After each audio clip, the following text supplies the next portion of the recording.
Hello everyone, welcome to Marlin Chess Kids. Today I'll show the gameplay by Tingjie and Awonder, and this beautiful game complete in only 28 moves. And let's see how the game play. The game start with the pawn to d4, and the black reply with a knight to f6. Then the white play c4, g6, knight to c3, and at this position the white is slightly better because you have a very strong pawn in the center of the square, and the white can just keep develop to attack the black. And the game continue with bishop to g7. After this, now the white continue to play e4, and now you have a triple pawn in the center of the board, and this pawn will create a very strong barrier and also can attack the black. So this will give the white a slightly better position, and the game continue with a d6. Then the white play h3 to prevent the bishop to come to g4 and attack the queen, or you move up the knight, you can pin the knight. So after this, the black just go for a short castling, and this is the first 5 move, and the white is slightly better in this position. Then the game continue with the knight to f3, and now the black trying to gain control the center by playing a e5. So here the white do not want to go for the action and just push forward and limit the black space to move. After this, now the black play a a5, trying to gain control from the queen side, and here the white play bishop to e3. Then now the black play knight to e6. So this move, now the black play g4. So this idea is very nice, as it seems that the white do not want to go for a castling, and you're trying to attack with the g4 pawn, and the g4 will continue to attack the knight, and also you can push the pawn forwards and continue to attack from both of the g file and the h file. And the game continue with the knight to c5. Then after this, the knight goes to d2, trying to bring another knight nearer to the king side to attack. Knight to d2.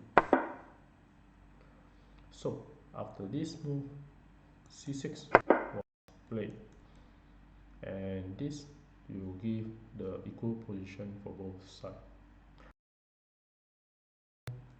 The white play bishop to e2,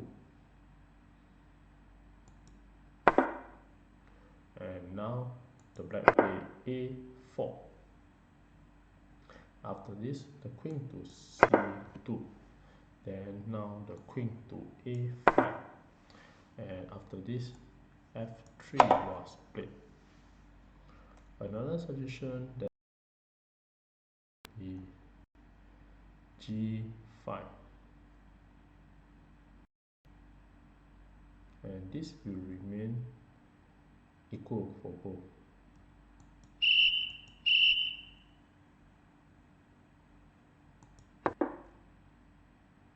Because the knight f need to move away, such as knight f to d7, then you can just push a h4, and this will be a very strong move for the white.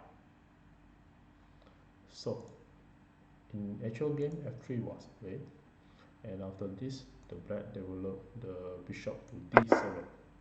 After this, king f2 was played, and the idea would be bring the rook a to g1 and continue attack with the g file. Yes, you can push forward and attack the bishop. So after this move, the knight just move away to e8, and now rook a to g1.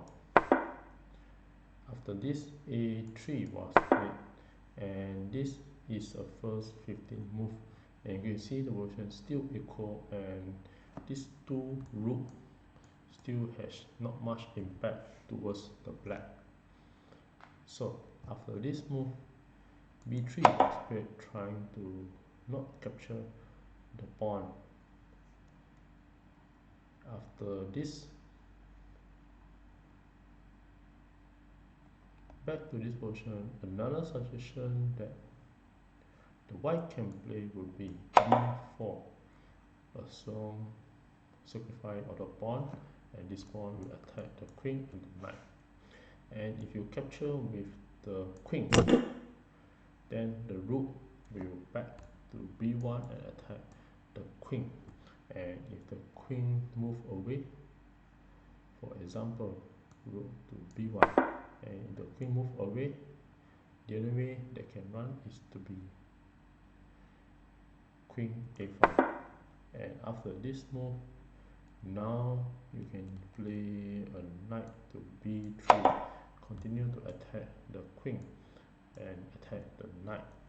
And if the knight just capture, then the queen will capture it back. And after this capture, you have the idea to attack the pawn at b7. And if the rook protect the pawn, then now you can just capture the pawn. And if the bishop capture, then you can just bring your rook h to d1 and trying to attack the pawn at d6. So this will give a white a better position.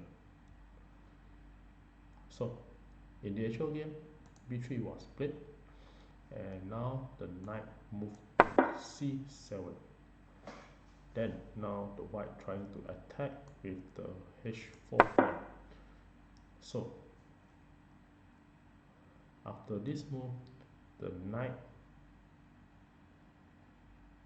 7 move to a6, and now the knight b d goes to d1, trying to attack the pawn. Then the knight b4, trying to attack the queen and also attack the pawn. And the queen just goes to d1. Then after this move, the black play f5, trying to open up the f file. And this is one of the tactical blunder, because it gives white win the pawn, and also the black must prevent the pawn capture the c6 pawn, because the queen will be able to capture the free pawn, and it will be a double attack towards the knight with the queen.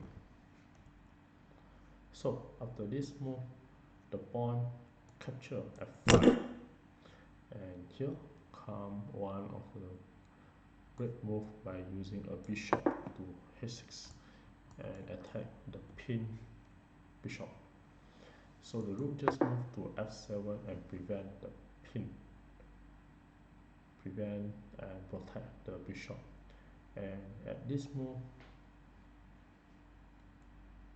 the best suggestion way would be use the bishop to capture.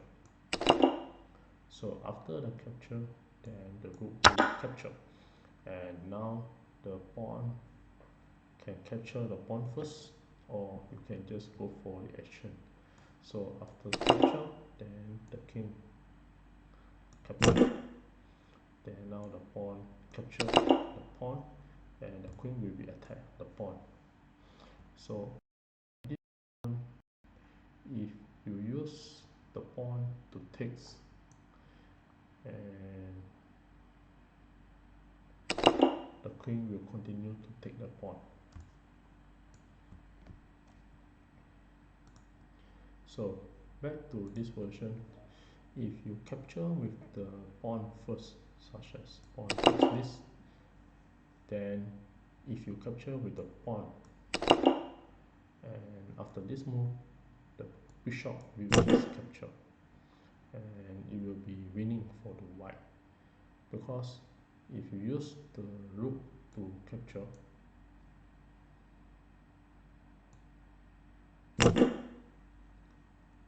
then the queen will just capture the d6 pawn.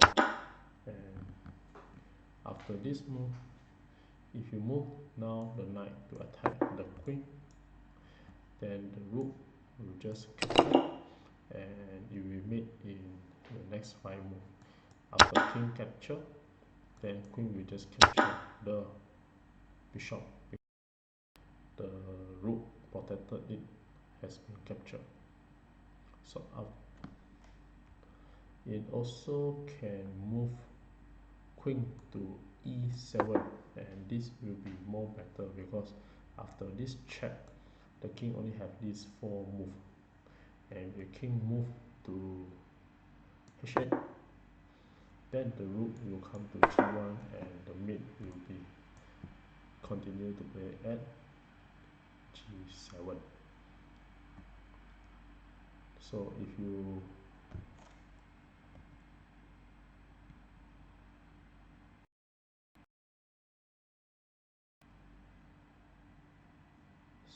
you move the queen to f6 check first, then the king come out, then you have a rook to g1 checkmate. So and in this position, if you move the king to h6, then you have a queen to g5, and it will be a checkmate.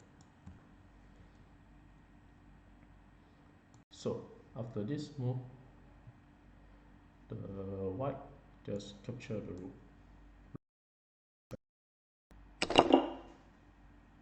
and after this capture,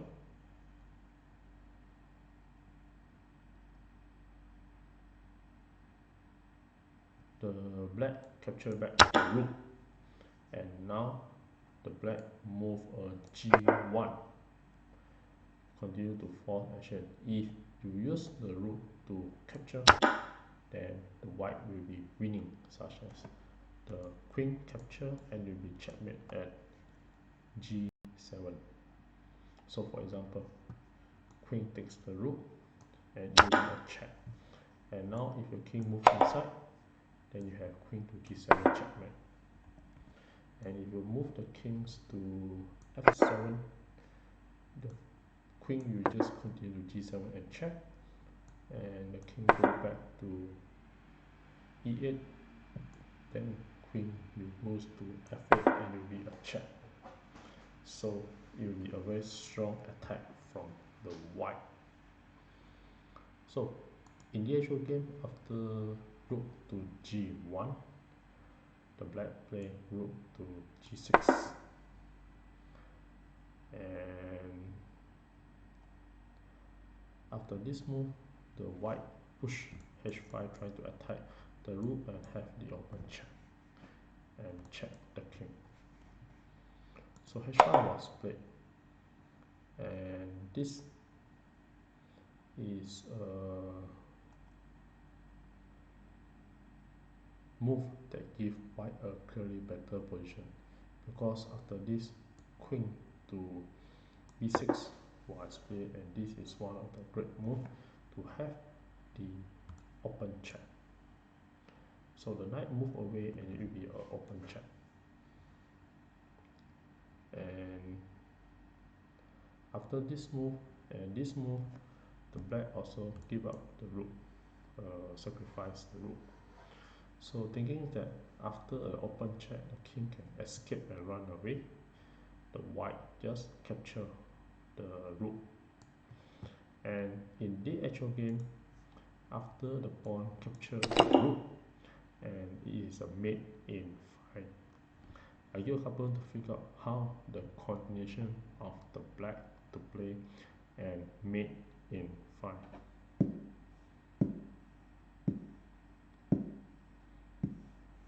Well, congratulations for those who found the answer.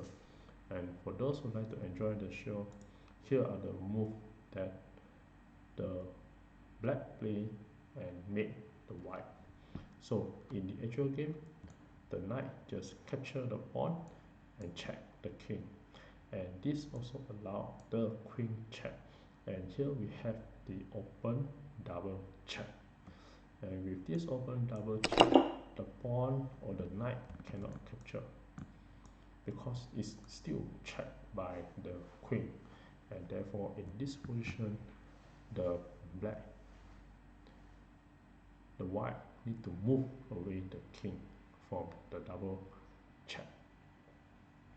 So if you can see at this move, the king has a very limited place to move, and we will move the king to e1, then you have a queen to f2 checkmate, and if you move the king to f1, you have the to f2 checkmate. So after this move, the king move to g2, and with this the queen continue goes to f2 check, and if the king move to h3, then you have the f4, and this is another open check. And here after this move, you only can have the rook to g4 to prevent the check, and after this you have queen to g3, and this is a very nice checkmate, as the rook cannot capture the queen because it's being pinned by the bishop. So back to this position.